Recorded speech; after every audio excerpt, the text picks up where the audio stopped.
Hey, this is YouTube channel Prepping with Sarge, and I'm here with my brother, Jay. And we are going to talk to you a little bit about his experiences hiking the Kilimanjaro? Mount Kilimanjaro. Mount Kilimanjaro. And I think being a prepping channel, some of you might find this interesting, especially those of you who talk about, bugging out or getting home, things like that. I think some of his experiences hiking the mountain will be very enlightening. So stay with us. Let's get started.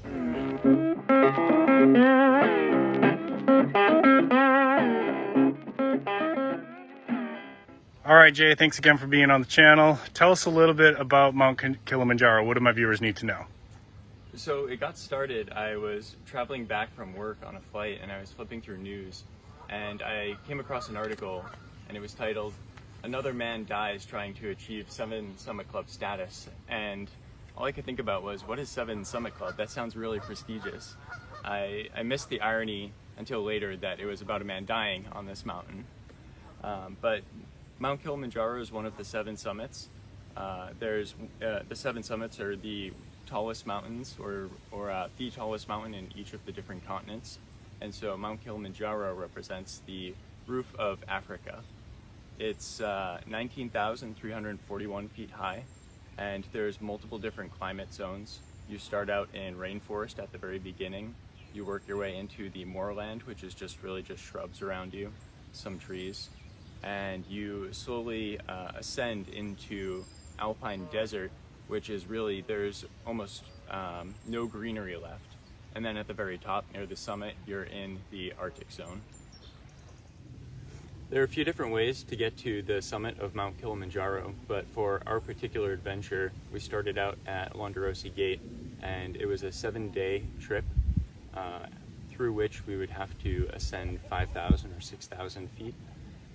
Starting at around 13,000, and over the course of the trip we would it was 40 miles to get to the summit, but most of the mileage happened at the very beginning, and it was really toward the last few days that we would hike high to trying to acclimatize, and then we'd sleep low. All right, so it's 40 miles from base to summit, right? That's correct. Okay, so how do you train for something like that? You can't just get out, roll out of bed one day and say that I'm gonna, strap on a backpack and go climb a mountain. Mount Kilimanjaro is one of the easiest of the 7 summits, but I went with a group of 5 and we did do a lot of training in advance of going to Africa and starting this ascent. Living in Arizona, on weekends where we could get out of town, we would do Grand Canyon. I think we did that twice, and that was probably 20 to 22 miles, 6,000 feet elevation gain.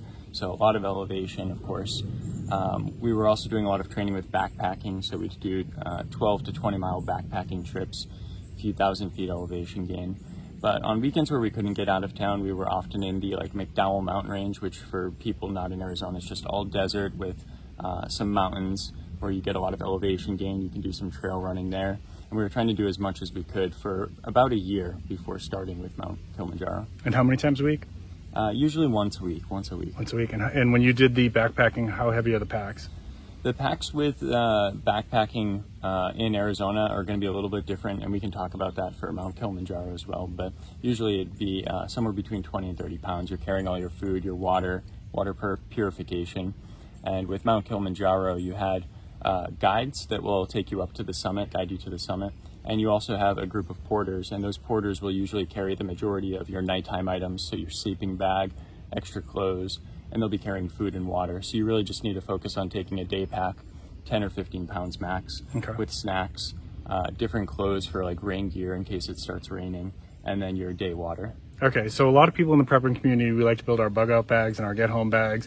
We have a tendency to overfill them. I know that there are people out in the community who have packs that are 50, 60 pounds.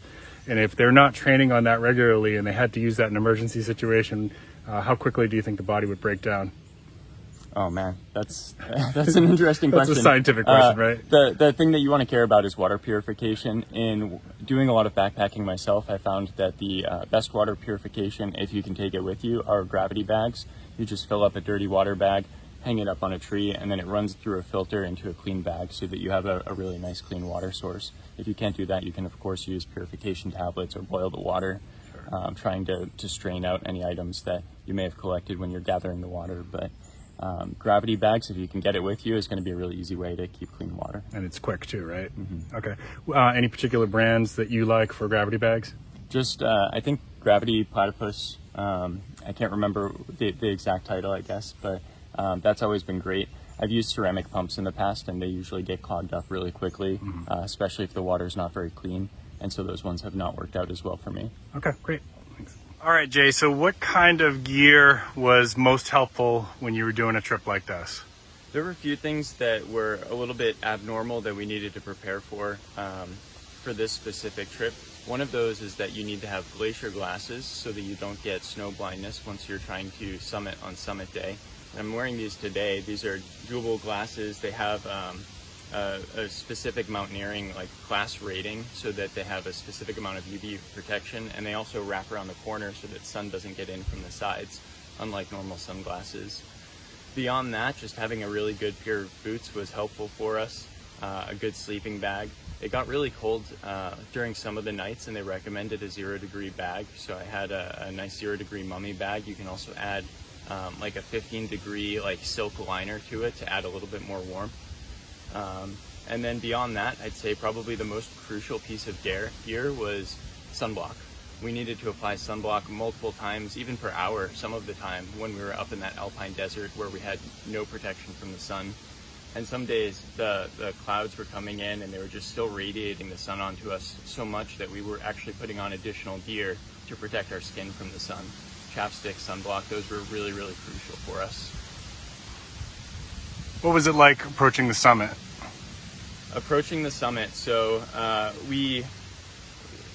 the night of the ascent to the summit, we were actually going to start at 11:30 p.m.